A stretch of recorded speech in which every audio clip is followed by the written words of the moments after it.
Porto e Negócios. Apoio. Brasil Terminal Portuário. Há 10 anos acreditando e inovando. Eldorado Brasil. Modal GR. Tecnologia, inovação e resultados. Praticagem de São Paulo. Segurança, tecnologia e produtividade a serviço do Brasil. Stolthaven Terminals Brasil.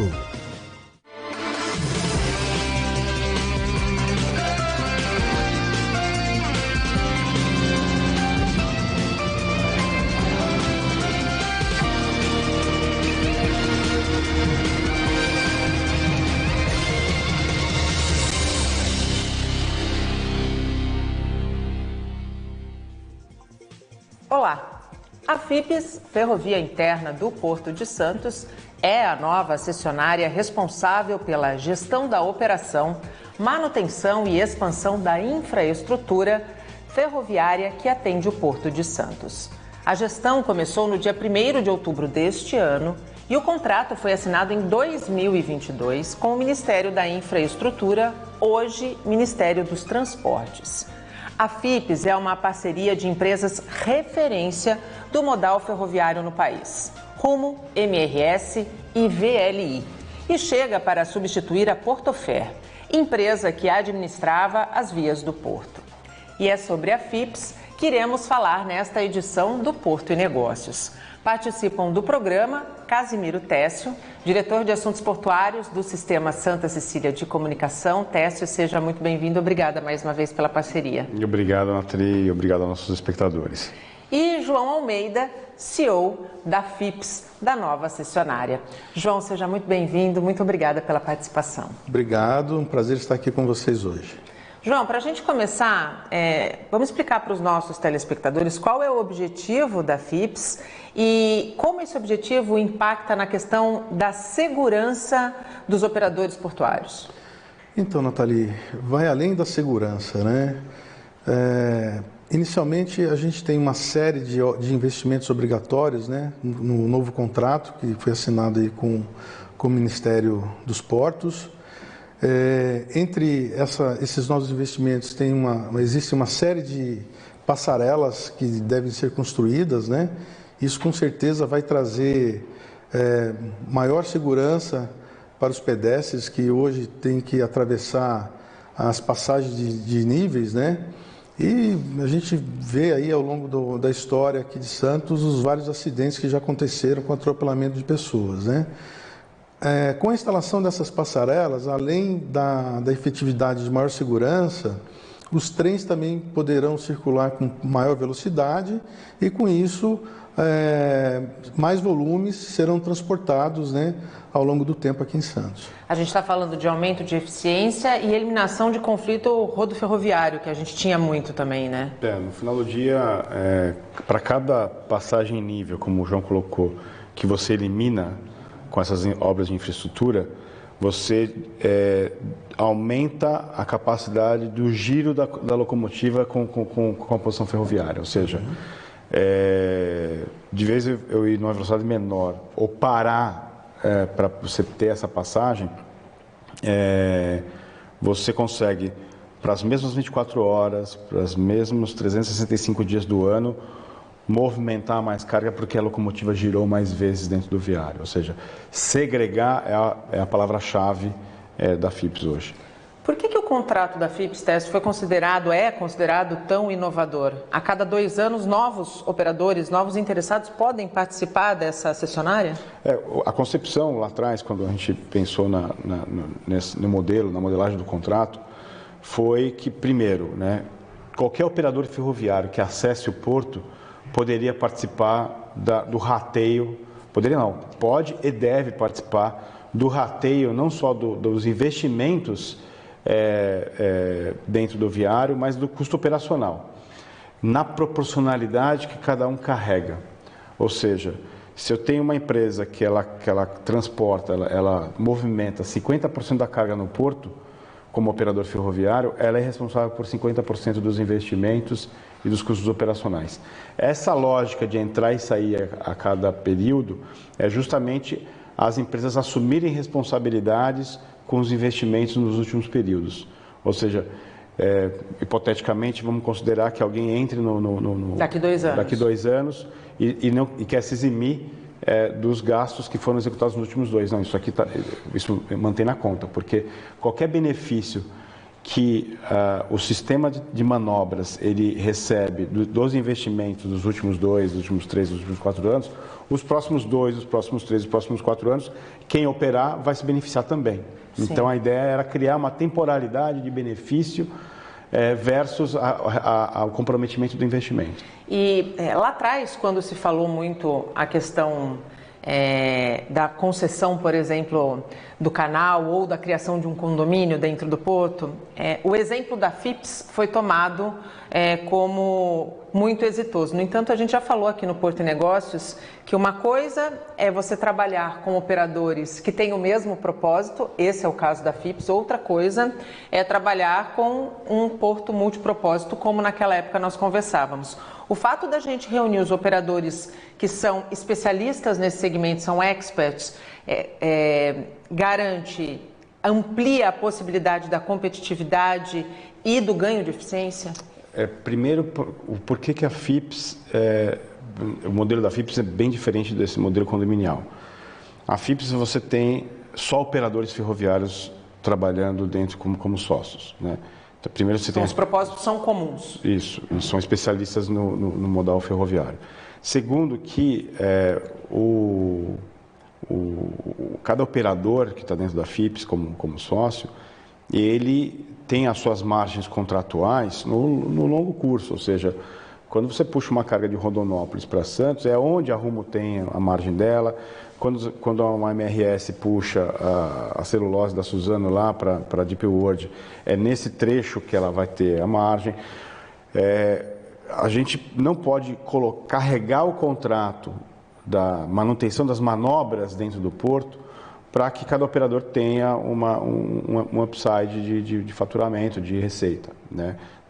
Tanto é que a estrutura da FIPS é para ser uma empresa que ela reinveste 100% de qualquer margem financeira. Ela não tem fins lucrativos, é isso? Exatamente. Então isso já muda o caráter, porque eu não vou castigar cada tonelada que manobra dentro do porto com mais R$1 de margem em cima do serviço de manobra. Porque o transporte ferroviário já está pago da origem até o destino de Santos, né? E outra, quando você aumenta a capacidade, e não é pouco investimento, né, João? Assim, cada passarela que vai ser construída pela FIPS com o objetivo de eliminar a passagem nível, mas vai trazer segurança para o pedestre, vai trazer contribui diretamente, inclusive, para a relação porto-cidade. Exato, principalmente. Então, nesse aspecto, não seria salutar, e a gente pensou dessa forma lá atrás, onerar a carga com esses investimentos, né? Por ter uma relação porto-cidade, por ter outros ganhos indiretos para as próprias operadoras ferroviárias.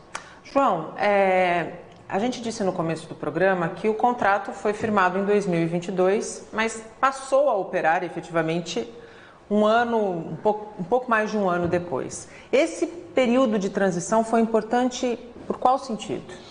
Esse período ele foi importante para que as associadas, né, e a FIPS pudessem elaborar contrato social, né, políticas com partes relacionadas, políticas comerciais, revisões operacionais. Então, esse tempo ele serviu para a gente estruturar a companhia, né? E depois, nos últimos 4 meses, os primeiros 4 meses desse ano, né, eles foram importantes para que a gente pudesse organizar a transição dos colaboradores da Portofer para a FIPS, conversas com o sindicato, principalmente o Sintraporte, né, que detém a representatividade dos colaboradores da FIPS, né, afinamento aí com a autoridade portuária, escutar as partes envolvidas, aí o SOPESP, operadores portuários, né? Então serviu para a gente estruturar de uma maneira geral a transição, inclusive, né? O plano de transição, que ele teve validade de 3 meses, né? Com auditorias da autoridade portuária, e agora vem também uma nova fase, fiscalizatória que envolve a ANTT e a ANTAQ, além da autoridade portuária. Então, é uma novidade a gente ter, por exemplo, a fiscalização da ANTT dentro do Porto de Santos. E o quanto isso é importante, Tércio, ter esses braços fiscalizatórios para que os objetivos propostos pela FIP sejam de fato alcançados? Bom, esse tempo que o João colocou, ele é importante, primeiro porque uma boa governança montada em torno dos 3 operadores ferroviários, né? E todos os outros stakeholders, os terminais, os operadores, a autoridade portuária, enfim. Uma boa governança montada e precisa investir tempo para montar essa governança, você tem uma gestão contratual mais, não vou dizer mais tranquila, né? Mas com menos impedâncias. E eu acredito que esse foi o esforço que foi feito no âmbito, nesse primeiro momento, né? Começar ruim já não é uma boa virtude para uma empresa que é consorciada, né? Com concorrentes, inclusive. Sim. Né? Então, eu acredito que, tanto pelo lado de quem vai fiscalizar o contrato, quem vai monitorar o contrato, que é a própria autoridade portuária, com os resultados, né? Porque eu entendo que existe um tempo de implantação para cada tipo de investimento e com cada investimento vai ter um ganho quântico em termos de tempo economizado de manobra de locomotiva, né, de composição ferroviária. Esse tempo vai traduzir em volume, em aumento de capacidade, né, e é necessário, né, só para o nosso espectador ter a ciência, hoje a capacidade de descida ferroviária, tanto pela cremalheira como pela livre aderência, ela é muito maior do que a capacidade de manobra dentro do porto. Né? Ou seja, o porto hoje está engargalado pelo sistema de manobras ferroviário, e sendo que você tem uma capacidade de serra, né, entre o planalto maior para poder receber. Para poder receber. Ou seja, o porto virou um inimigo da chegada da carga. O inimigo é forte. Inimigo não, mas um obstáculo, uma impedância para a chegada da carga. Sim. E para o aumento da capacidade. Sim. Então, assim, hoje o porto precisa melhorar o seu sistema de manobra para atingir toda a capacidade que a gente tem na serra. Antes da gente falar dessas obras e desses investimentos, João, você falou do Sintraporte. Uhum. Como é que está o diálogo com esse sindicato? E a partir do momento em que virá um grande volume de investimentos, um grande número de obras realizadas na cidade, há a possibilidade do aumento dessa mão de obra junto à FIPS? Olha, as negociações lá com o Sintraporte, elas foram muito bem sucedidas, né? A relação com o Miro é muito boa, né? E a FIPS ela vai manter o status quo que já existia com a Portofer, né? Na relação com o Sintraporte. O quadro de colaboradores da FIPS ele já entra com a quantidade maior do que existia antes, né? Principalmente na área administrativa financeira, né? Que o quadro é todo novo, aí são mais ou menos umas 30, 35 pessoas que estão chegando, né, para compor o quadro da FIPS. E na área de operações, também algumas áreas tiveram que ser melhor estruturadas, então já está trazendo também um contingente de colaboradores um pouco maior. Ao longo do tempo, eu enxergo que a mão de obra que deve crescer, ela está muito ligada aos terminais portuários, né? Porque é um volume maior de carga, né? Então isso vai demandar mais mão de obra em cada terminal, né? A gente observa que nos últimos 7, 8 anos, de uma maneira geral, já foram e ainda estão sendo investidos algo em torno de 6,5 bilhões de reais em novas estruturas e infraestruturas nos terminais portuários, né? Justamente para aumentar o recebimento do modal ferroviário, né? E com isso a mão de obra de maneira natural, né, vai aumentar também.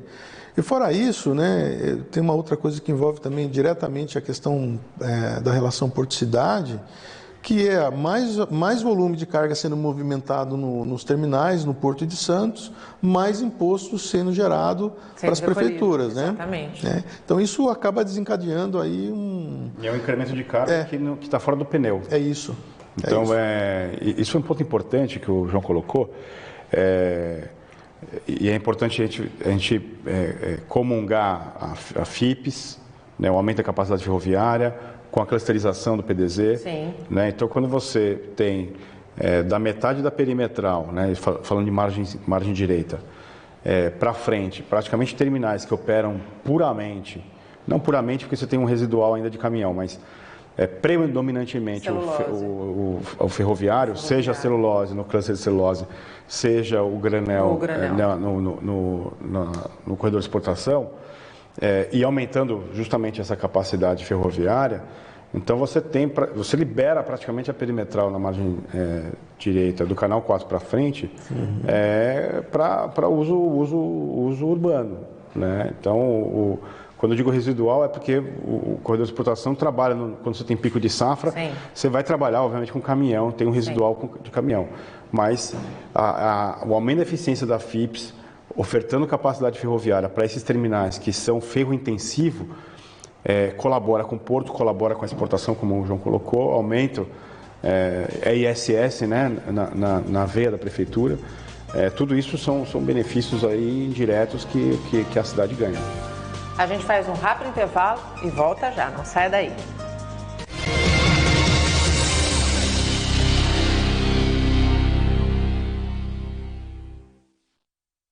O Porto de Santos não para. E a BTP atende a rotas que conectam o Brasil com o mundo, contribuindo diretamente no abastecimento de insumos essenciais para o país. Com padrões mundiais de produtividade, investe na segurança dos colaboradores e das cargas, na excelência operacional, na relação com a cidade e na preservação do meio ambiente. É a BTP conectando o Porto de Santos com o mundo. Brasil Terminal Portuário. Acreditar e inovar. Operando 24 horas por dia e 7 dias por semana, nas duas margens do nosso porto, estão o TEG, Terminal Exportador do Guarujá, TEAG, Terminal de Exportação de Açúcar do Guarujá, e TES, Terminal Exportador de Santos. Com mais de 20 anos de história, gerando milhares de empregos em nossa região e garantindo o escoamento portuário dos granéis sólidos, formando um elo logístico essencial para a cadeia do agronegócio no Brasil. O grupo está se modernizando, substituindo toda a estrutura por equipamentos mais modernos que reduzem a emissão de particulados durante o embarque. TEG, TEAG, TES. O Brasil passa por aqui. Com uma rede global de 14 terminais próprios e joint ventures, a Stolthaven Terminals tem como missão entregar valor a seus clientes através da operação de terminais de última geração, que complementam as capacidades de suas empresas irmãs, Stolt Tankers e Stolt Tank Containers, garantindo a interface Ship-to-Shore. São aproximadamente 5 milhões de metros cúbicos de armazenagem e distribuição de líquidos a granel de classe mundial. A Stolthaven Terminals também está presente no Brasil, com um terminal em Santos. Olá! Hoje o Minuto Porto e Negócios vai falar sobre a primeira empresa de tecnologia da Baixada Santista a aderir a uma iniciativa global da ONU. A Modal GR assinou o termo de compromisso ODS Santos 2030 e se tornou parte do grupo de empresas privadas que vão apoiar a mobilização global. Os ODS, ou Objetivos de Desenvolvimento Sustentáveis, são, na verdade, 17 metas interconectadas que possuem um propósito em comum: superar os principais desafios de desenvolvimento enfrentados no Brasil e no mundo, promovendo assim um futuro igualitário e sustentável. Lição que a Modal GR já tem colocado em prática através de iniciativas próprias. A empresa de consultoria em soluções de tecnologia já tornou realidade projetos sustentáveis dentro do próprio escritório.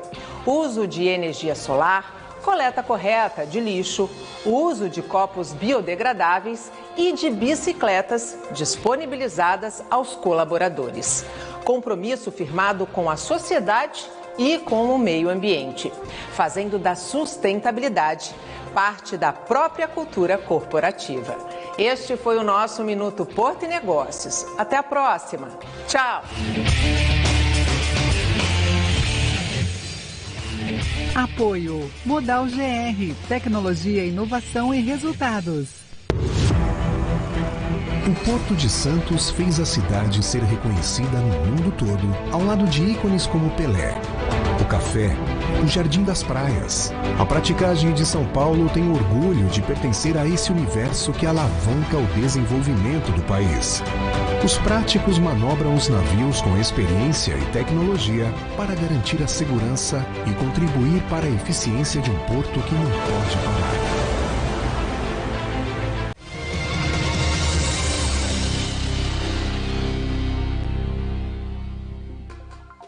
Estamos de volta e hoje o Porto e Negócios recebe João Almeida, CEO da Ferrovia Interna do Porto de Santos, a FIPS, e Casimiro Técio, diretor de Assuntos Portuários do Sistema Santa Cecília de Comunicação. Técio, se a gente for pensar num cenário de capacidade, qual é o atual cenário de capacidade ferroviária do Porto de Santos hoje? Bom, o João pode me corrigir se eu estiver equivocado com os números, mas hoje o atendimento aos terminais de ambas as margens gira em torno de 35 a 40 milhões de toneladas, né? E se eu não me engano, as descidas somadas, você tem capacidade de acima de 90 milhões de toneladas. Então, a gente pode enxergar claramente aí esse potencial de crescimento no Porto de Santos para o atendimento do modal ferroviário. O quanto é importante se investir em modal ferroviário para a gente tentar inverter uma lógica que hoje está estabelecida, né? Hoje a maior parte das nossas cargas são trafegadas por rodovia. A gente vive hoje um momento no mundo que se volta para a questão também da sustentabilidade. O quanto tentar inverter essa lógica é importante economicamente, não apenas ambientalmente? Bom, primeiro que o custo da tonelada transportada por quilômetro rodado na ferrovia ele é muito menor do que no rodoviário, sem contar os ganhos ambientais, né? Só para a gente ter uma noção, no Brasil como um todo, somando todos os transportes, o transporte ferroviário ele atende de 10 a 14%, 10 a 15% da matriz de transporte e é responsável por menos de 4% das emissões de gases de efeito estufa, né? Então, daí já mostra... E é engraçado que no aeroviário é o contrário. O aeroviário é responsável, acho que entre 2% e 4%, e é responsável por mais de 12% das emissões da matriz. Mas é pela natureza do transporte, né? Voar é mais difícil do que rodar sobre trilhos. Mas, então, por essa natureza, pelo consumo de combustível e outra, né? Nós somos um país territorial, continental. De dimensões continentais, né? E grande parte da nossa balança comercial está montada em cima da commodity. Do algodão, dos grãos, né? Da soja, do milho, da celulose, do minério, da cana, enfim. E aí, obviamente, o transporte mandatório para esse tipo de carga é o ferroviário. Então, para acompanhar a lógica da nossa economia, é importante incentivar o modal. Experiências mundo afora mostram que o ferroviário é ambientalmente sustentável e economicamente viável, né, Sim. Técio? É importante só deixar claro que cada modal tem o seu nicho de ponto ótimo, né? Então, para as curtas distâncias, o rodoviário vai continuar. Sim, né? Para você respeitar o porta a porta em toda a cadeia mundial logística, você tem os trechos que o rodoviário ele é essencial, né? Por exemplo, a própria commodity, a própria soja da fazenda até os centros concentradores de cargas, né? Como o Rondonópolis tem um grande terminal da Rumo lá. Precisa do caminhão para chegar. Precisa do caminhão para chegar, né? Então, o ponta da produção até o centro concentrador, o caminhão, e aí você faz o ferroviário até o porto, né? E aí é importante também dizer da qualidade de vida a esse caminhoneiro, né? Que não vai mais precisar enfrentar essas distâncias continentais, essas diferenças de qualidade de rodovia, porque nem todas as rodovias são concessionadas, a gente sabe que mais lá para cima a situação das rodovias é bastante complicada e ele vai continuar tendo o seu nicho de mercado, podendo ganhar inclusive mais, né? Sim, o João pode até me completar aqui. Se você pega curtas distâncias,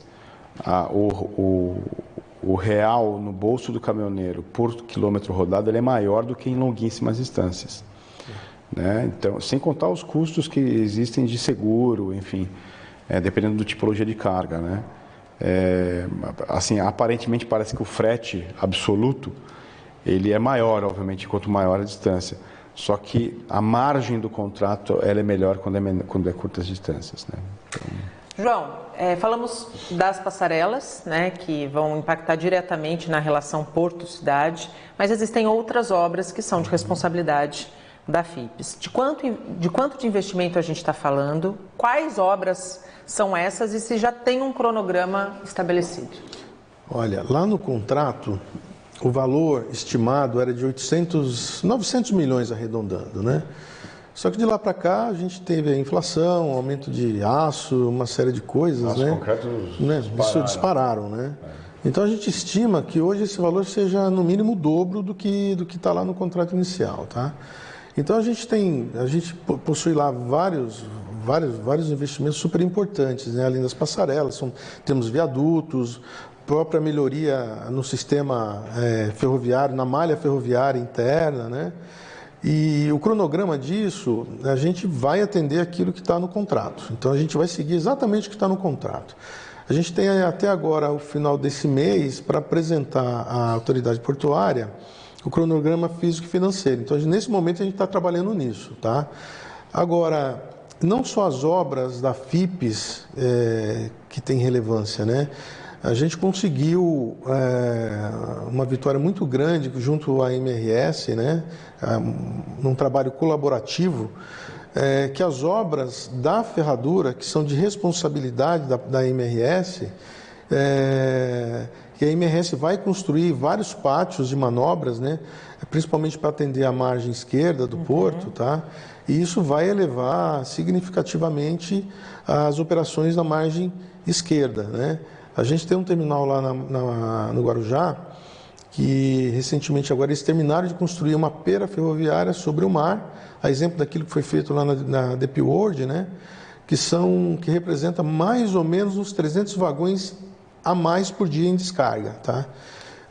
Então as obras da FIPES, aliadas às obras sob responsabilidade da MRS, que inclusive é uma associada da FIPES, né? Então isso vai trazer assim um desempenho muito importante para as operações do Guarujá. E na margem direita, além dos viadutos e das passarelas, né, a gente tem as melhorias na malha aqui. E assim, hoje, quando você fez a pergunta para o Tércio sobre capacidade, né, hoje a gente está com a margem direita saturada em 94% em Santos. Nossa. E a margem esquerda em torno de uns 70%, 75%. Com as obras da FIPES e da MRS, a gente espera que lá pelo ano de 2025, 2026, a capacidade da malha interna do Porto de Santos ela já atinja 90 milhões de toneladas de carga. Então, isso vem de encontro com o volume que vocês falaram que... Né, E que está previsto, inclusive, no PDZ, né? Sim, de aumento de carga, né? A projeção de aumento de carga, né, para o complexo portuário do Santista precisa acompanhar, ao contrário, né? É isso. O investimento precisa acompanhar a demanda. É isso. Mas como a gente sempre fala, né? Não existe demanda capturada se você não tem infraestrutura. Sem então, dúvida. essa infraestrutura precisa vir antes sempre. Por isso que o planejamento é tão importante. É isso. João, dentre essas obras está a pera ferroviária, né, que foi alvo de uma disputa judicial que demorou uma década e que efetivamente agora está resolvida. As obras começam com a Marimex ainda instalada no local?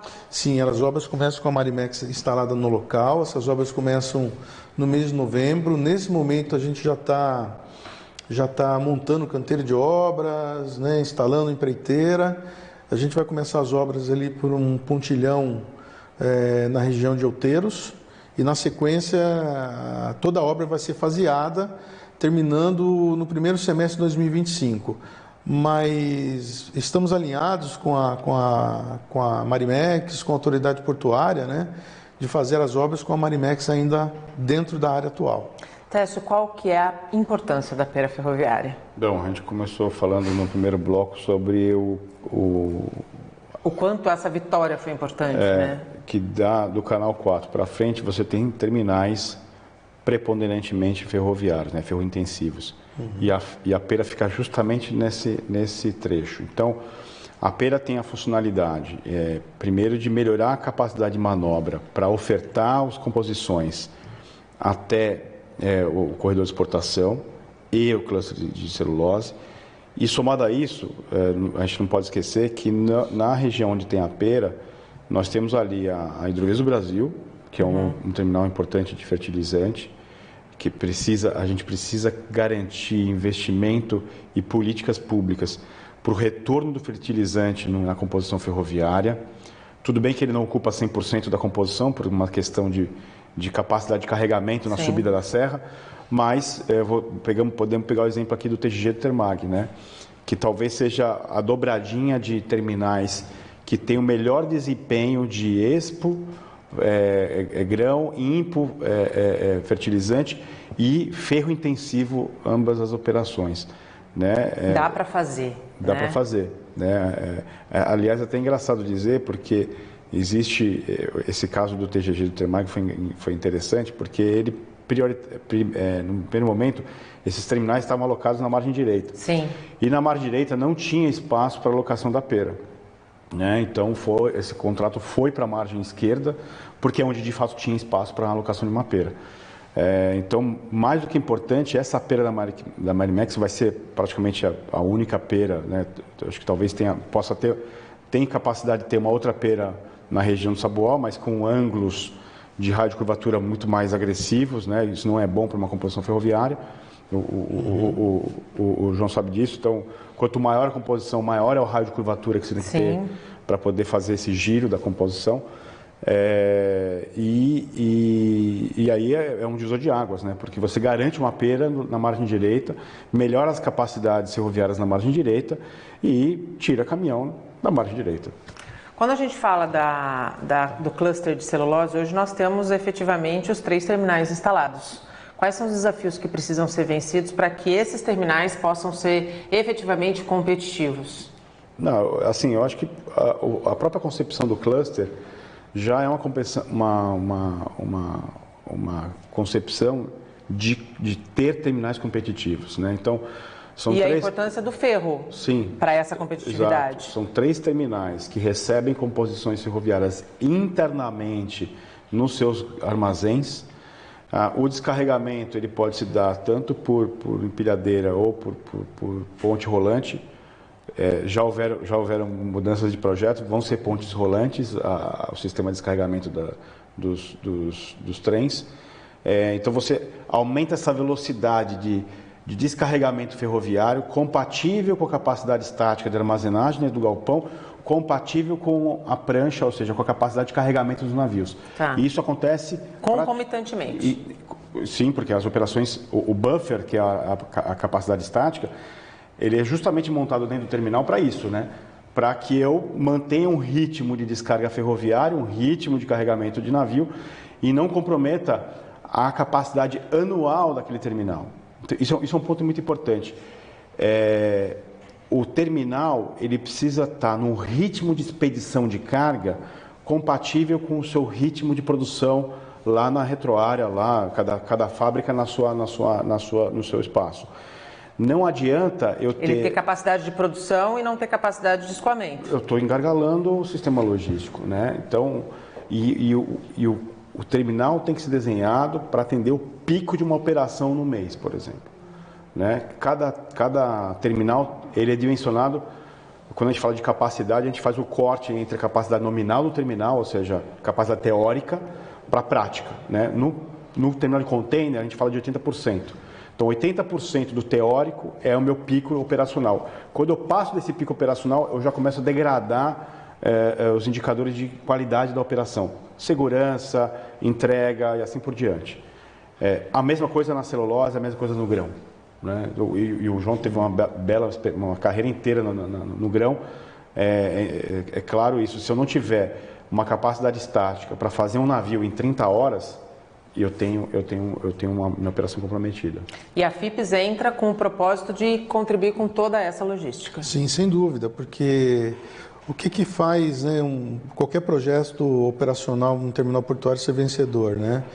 É você ter o maior tempo possível de uma composição de um vagão estacionado em Santos, né? Então, a nossa missão é receber o trem, receber o vagão, entregar esse vagão no menor tempo possível para o terminal e o terminal executar essa descarga também no menor tempo possível. O que isso gera? Isso gera maior eficiência para a cadeia como um todo, porque o vagão permanecendo menos tempo em Santos, ele consegue dar um giro de viagem maior do que se tem hoje. Então, todo mundo ganha na cadeia, né? A ferrovia ganha e os terminais, por consequência, também ganham, porque é mais volume transportado num fluxo de tempo menor. E isso é uma coisa interessante, né? A FIPS ela foi montada para uma relação ganha-ganha entre operador ferroviário e terminal. Isso é sui generis. É isso. Né? Então, Tanto que ela não tem fins lucrativos, né? Sim. E a gente percebe esse ganha-ganha justamente na explicação que a gente vem dando ao longo do programa. É realmente uma cessionária com foco na produtividade, na eficiência e na qualidade da entrega da carga. Exatamente. O que o terminal quer? O terminal quer que a carga entre rápido no terminal, para ele poder sair o mais rápido possível do porto. Ou vice-versa, né? Dependendo do sentido. O que o operador ferroviário quer? Ele quer girar o mais rápido possível o vagão. Então, quanto mais giros eu coloco por ano para o mesmo vagão, para a mesma composição ferroviária, menos eu tenho necessidade de investir em novas composições ferroviárias. Sim. E mais eu livro o meu viário, né? Isso é um ponto importante, a ocupação do viário, né? Da ferrovia em si. Então, se eu giro mais dentro do meu viário, significa que eu estou aumentando a minha capacidade. Eu estou sendo mais eficiente. Exato. Isso. E aí a gente falou um pouco aqui de estática, né? Falamos rapidamente de estática, né? Se você olhar hoje, praticamente todos os terminais estão investindo em maior capacidade estática, né? Muita obra em novos armazéns para armazenagem de produtos, né? E aí vem de encontro uma outra situação que é assim, enquanto eu trabalhei num terminal portuário aqui de Santos, né, por algum tempo, a gente percebia lá que você perdia em torno de 10% da capacidade operacional desse terminal, em termos de embarque para navio, né, devido à perda de tempo na entrada e saída dos navios do berço, né. Esse é um ponto que a gente tem que voltar a revisar, né? É um ponto que o pessoal aí tem batido com certa frequência. Sim. Mas, assim, a gente não tem ainda o VTMS, por exemplo, que poderia ser uma ferramenta para poder... Que é a ferramenta, né? Para controle de tráfego, né? E com isso você ter uma gestão mais adequada do canal e tentar colocar para dentro da operacionalidade, né, da eficiência de volume, esses 10% que eu entendo que tem de perda em cada terminal de grãos, né? Na eficiência, sabe? Então, isso porque é na ponta da praia. Isso é porque é na ponta da praia, né? Assim, no fundo do canal. Né?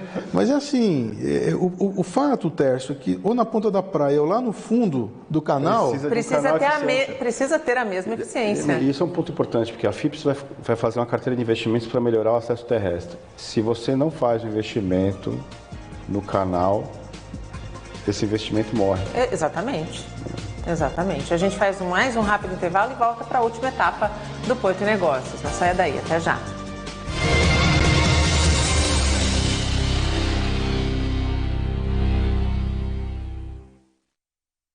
O Porto de Santos não para. E a BTP atende a rotas que conectam o Brasil com o mundo, contribuindo diretamente no abastecimento de insumos essenciais para o país. Com padrões mundiais de produtividade, investe na segurança dos colaboradores e das cargas, na excelência operacional, na relação com a cidade e na preservação do meio ambiente. É a BTP conectando o Porto de Santos com o mundo. Brasil Terminal Portuário. Acreditar e inovar. Somos a Modal GR, uma empresa de tecnologia focada em inovação e resultados. Dia a dia rompemos limites, alcançando novos mercados e trazendo soluções inovadoras para os nossos clientes. Desenvolvemos softwares, aplicativos, gerenciamos programas e automatizamos processos, com um time que é apaixonado por tecnologia, Seja impactado por nossas soluções. Modal GR. A entrega de resultados está no nosso DNA. Operando 24 horas por dia e 7 dias por semana nas duas margens do nosso porto estão o TEG, Terminal Exportador do Guarujá, TEAG, Terminal de Exportação de Açúcar do Guarujá e TES, Terminal Exportador de Santos. Com mais de 20 anos de história, gerando milhares de empregos em nossa região e garantindo o escoamento portuário dos granéis sólidos, formando um elo logístico essencial para a cadeia do agronegócio no Brasil. O grupo está se modernizando, substituindo toda a estrutura por equipamentos mais modernos que reduzem a emissão de particulados durante o embarque. TEG, TEAG, TES. O Brasil passa por aqui. Com uma rede global de 14 terminais próprios e joint ventures, a Stolthaven Terminals tem como missão entregar valor a seus clientes através da operação de terminais de última geração que complementam as capacidades de suas empresas irmãs, Stolt Tankers e Stolt Tank Containers, garantindo a interface Ship-to-Shore. São aproximadamente 5 milhões de metros cúbicos de armazenagem e distribuição de líquidos a granel de classe mundial. A Stolthaven Terminals também está presente no Brasil, com um terminal em Santos. O Porto de Santos fez a cidade ser reconhecida no mundo todo, ao lado de ícones como Pelé, o café, o Jardim das Praias. A praticagem de São Paulo tem orgulho de pertencer a esse universo que alavanca o desenvolvimento do país. Os práticos manobram os navios com experiência e tecnologia para garantir a segurança e contribuir para a eficiência de um porto que não pode parar. O foco da Cisprime do Brasil é atender cada cooperado de forma personalizada, entregando um portfólio de produtos e serviços voltado a pessoas e empresas, que atende das necessidades mais básicas ao planejamento de vida. Acesse cisprimedobrasil.com.br e venha cooperar conosco. Cisprime do Brasil. Exclusividade para o seu dia a dia. Solidez para ir além.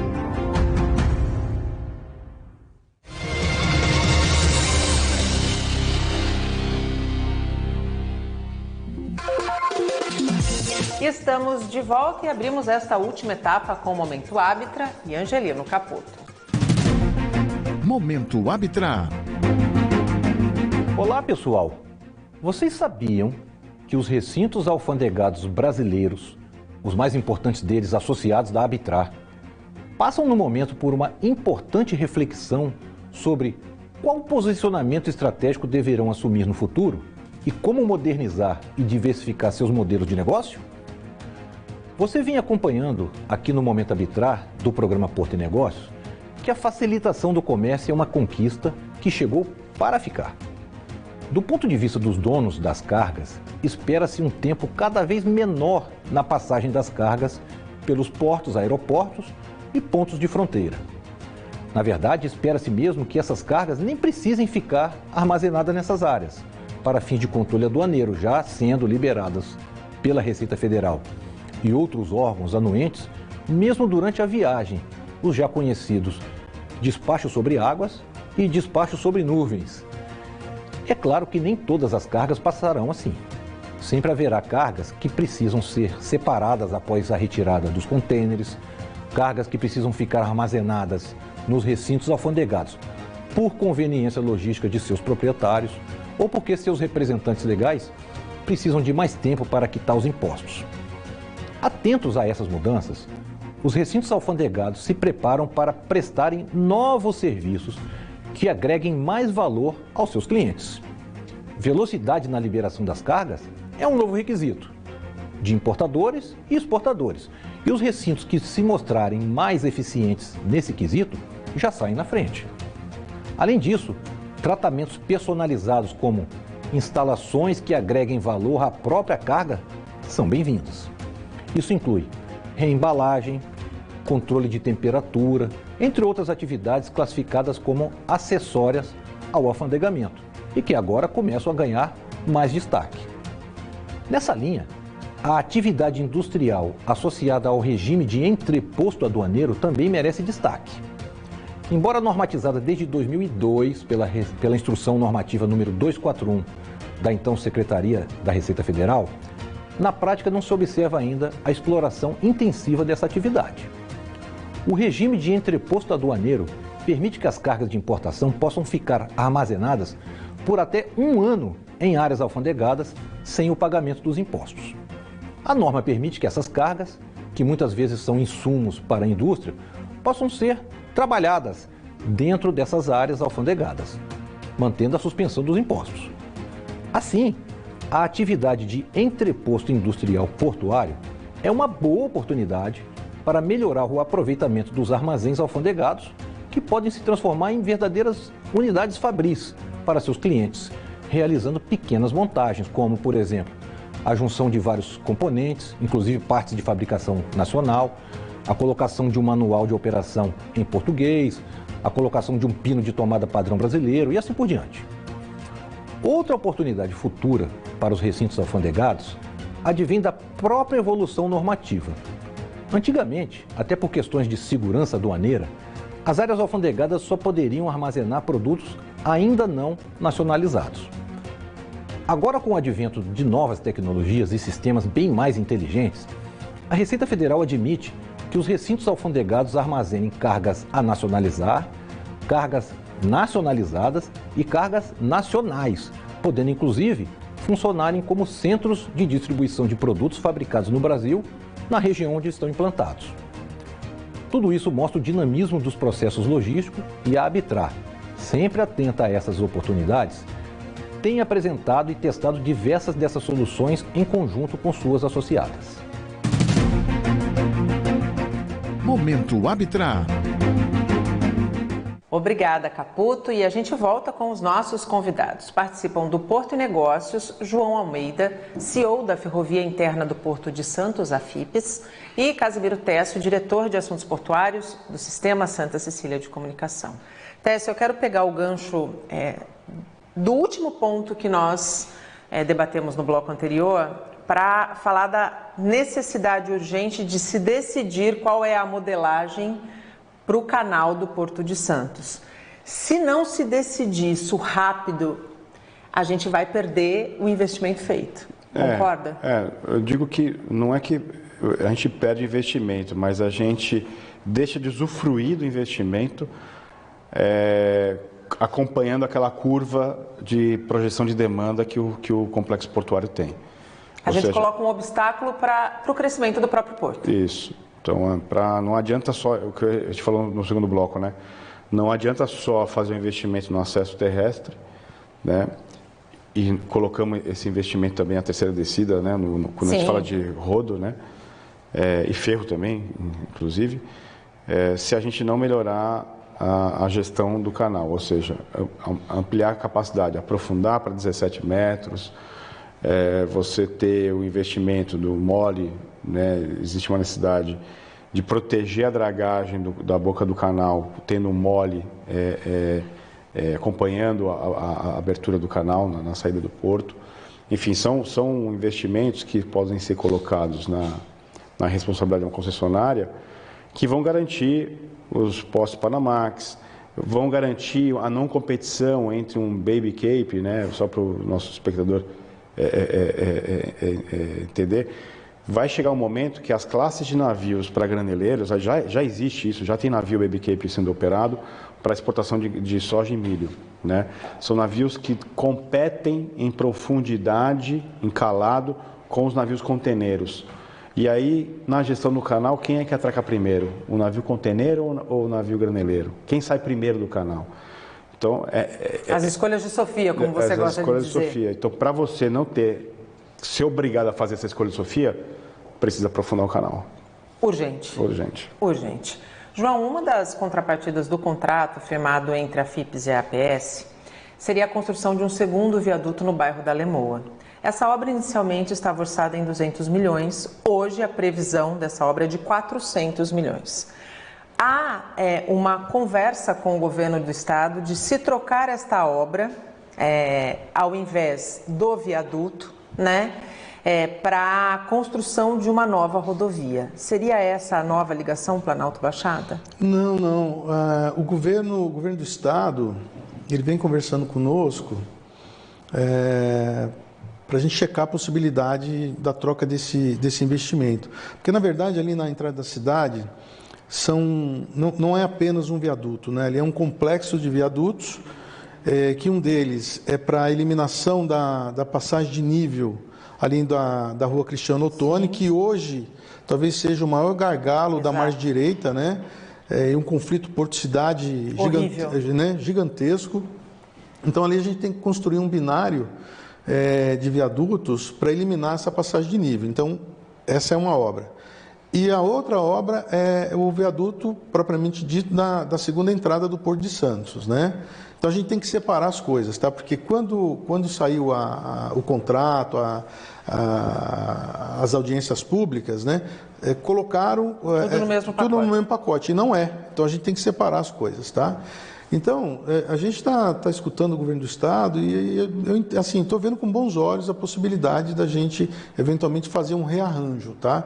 Então, o governo do Estado, a autoridade portuária, aí com o Pomini, a gente tem conversado, mas não tem nada definido ainda, tá? Ainda não tem nada definido. Ainda não. Falando em autoridade portuária, como será, a partir de agora, né, a relação entre FIPS e a APS?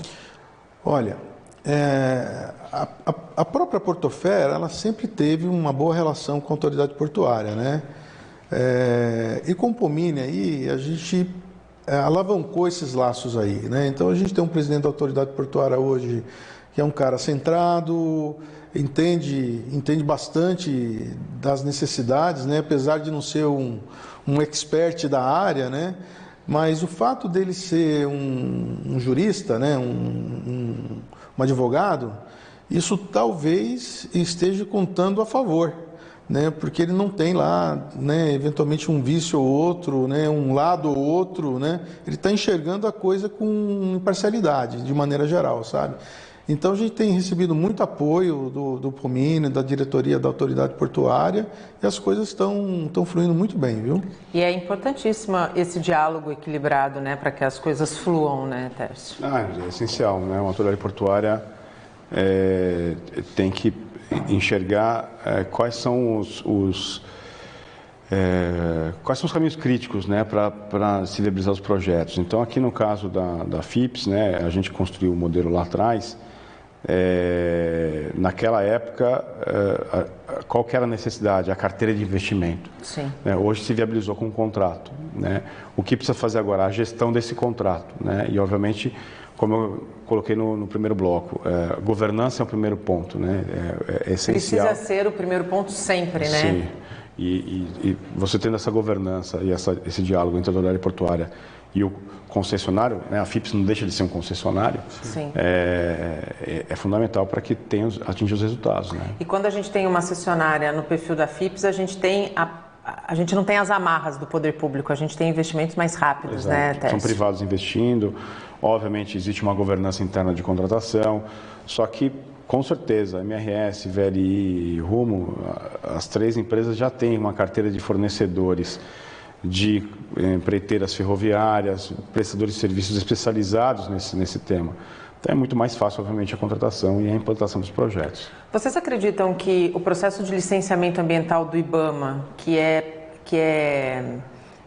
posto para as rodovias, deveria ser exportado para o setor portuário?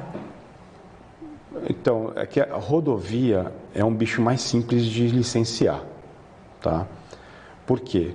Grande parte das rodovias hoje passam por um processo simplificado de licenciamento ambiental que normalmente estão dentro da mesma faixa de domínio das rodovias, né? Obviamente eu estou tirando desse bloco as novas rodovias, sim, como a terceira descida, como foi o caso da Nova Tamoios, exatamente, no litoral norte. Então, e outra, a rodovia, por ser uma obra linear, tem um arcabouço de licenciamento, de regras de licenciamento mais simplificados do que empreendimentos portuários, tá? Então, não misturaria os dois assuntos na mesma discussão. Óbvio que eu entendo que um porto que já está em funcionamento como o Porto de Santos, você implantar novos terminais deveria ser mais simples. Mais simples do que fazer um TUP num outro lugar da costa. Né? Você concorda, João? Eu concordo, mas esse é um tema que, de fato, ele precisa ser melhor aprofundado. Revisitado, revisitado de uma maneira geral, né? Porque a gente tem duas entidades que fazem o licenciamento ambiental no porto. Um lado é o IBAMA, né, para terminais que superam os 15 milhões de toneladas de movimentação, e abaixo desse volume você tem a CETESB, né? Então, eu entendo que hoje todas as situações de licenciamento são bem conhecidas das duas instituições, né? Então, a gente deveria progredir para um licenciamento um pouco mais dinâmico, né? Assim, aonde os terminais pudessem ter determinada liberdade até um certo ponto, né? E que se apresentassem, né, um rol ali de cumprimento de um checklist. Um checklist, né? E que depois, sei lá, anualmente ou semestralmente, essas instituições... Fossem alvo de fiscalização, de repente. É isso. Porque os processos, eles são bastante morosos, né? E ao longo dos últimos anos, aí, da última década, talvez, o porto, ele foi, de certa forma, poluidor, né? Com particulados de suspensão, né? Toda essa situação que a gente teve a vivência lá no corredor de exportação. Sim. E tudo isso foi resolvido. Né? Então, aliás, virou padrão de licenciamento ambiental. Virou padrão. Então, a gente hoje está num outro patamar de investimentos no porto, né? E a consciência também, de uma maneira geral, sobre questão de sustentabilidade, o ESG, né? Que está aí, que todo mundo abraçou, né? A responsabilidade, né?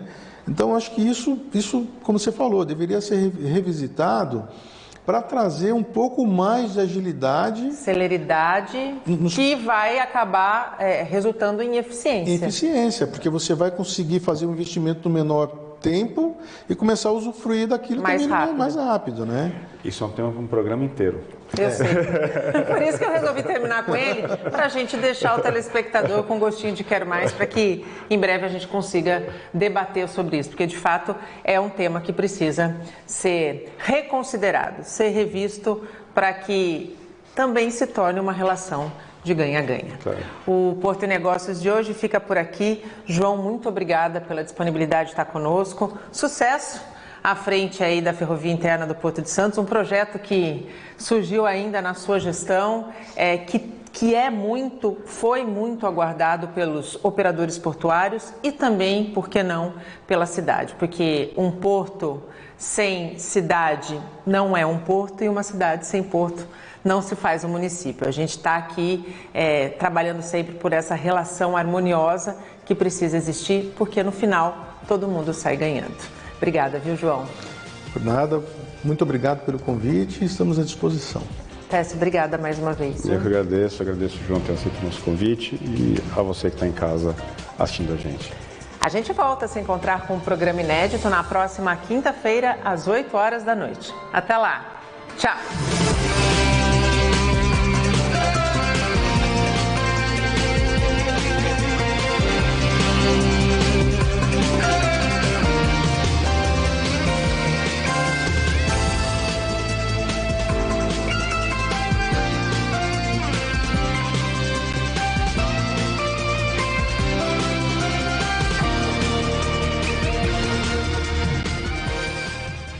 Porto e Negócios. Apoio.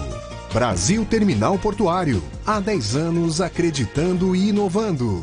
Eldorado Brasil. Modal GR. Tecnologia, inovação e resultados. Praticagem de São Paulo. Segurança, tecnologia e produtividade a serviço do Brasil. Stolthaven Terminals Brasil.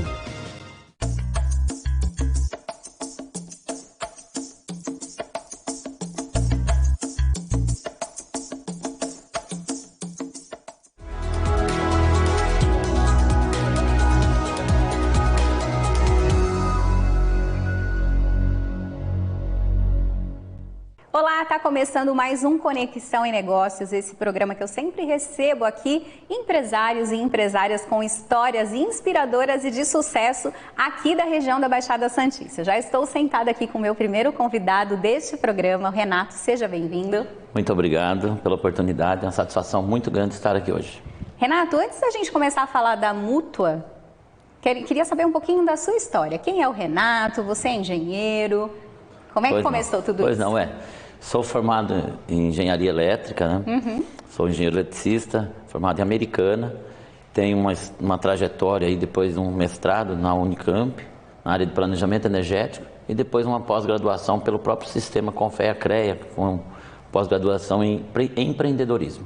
Tá? Legal. E aí eu venho aí de entidades de classe, onde eu fui presidente da Associação da Americana, depois presidente da União lá que envolvia 42 cidades, 42 cidades com presidentes de engenharia, né?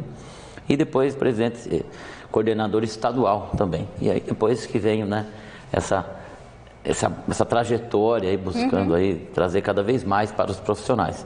Mas eu sou nascido mesmo bem no interior, em Tupi Paulista, bem é no interior mesmo, do é estado, do interior. quase Mato Grosso. E como é que veio parar aqui em Santos, na Baixada? Então eu mudei para Americana para fazer Senai na época, né? Olha e aí só. Agora depois vem essa trajetória na engenharia aí durante aí 30 anos agora que eu estou na área de engenharia. Legal. Renato, como a nossa audiência, eu sempre gosto de explicar, né? O CREA é o Conselho Regional de Classe, né? De Engenheiros, é isso? Isso, exatamente. O CREA é o Conselho Regional de Engenharia, Agronomia e Geociências. Então, todos os profissionais que congregam essas áreas aí, eles devem ser registrados no CREA para que eles possam exercer de forma legal sua atividade, né? Diante de cada um nas suas áreas aí, elétrica, mecânica, civil, agronomia e etc. E antes, eu até perguntei isso porque tem a ver com o que a gente vai falar, Sim. né? Vamos começar a falar agora da mútua. A gente estava conversando um pouquinho aqui nos bastidores. O que é a mútua? Nossa, falar da mútua, como eu disse, eu precisaria de 3, 4 dias para falar de tanta coisa boa. Que maravilha! Mas eu vou tentar sintetizar aqui, prometo fazer o máximo. Tá? A mútua nada mais é do que a caixa de assistência do profissional. Legal. Todo profissional que é do sistema CREA, né, que ele é registrado no CREA, somente ele tem o direito de ser mutualista. Então, congregar todos esses benefícios, que a mútua é uma caixa de acolhimento dos profissionais. Então, ela nasceu em 1977, tem mais de 45 anos, com o intuito de fazer o bem aos profissionais. Então, é muito bom participar da mútua, porque ela só traz coisa boa para os profissionais. E você já começou me falando aí que somente os profissionais de classe podem ser associados, né? Porque eu já vi aí que tem vários benefícios. Mas vamos falar um pouquinho quais são os serviços que a mútua oferece a esses profissionais. A mútua, ela trabalha em 5 eixos importantíssimos aí. Né? O primeiro eixo é o eixo social, que a gente fala que ela nasceu para isso. Então, ela nasceu com um cunho social de poder auxiliar o profissional e sua família desde após a sua formação, né, desde quando ele se forma engenheiro.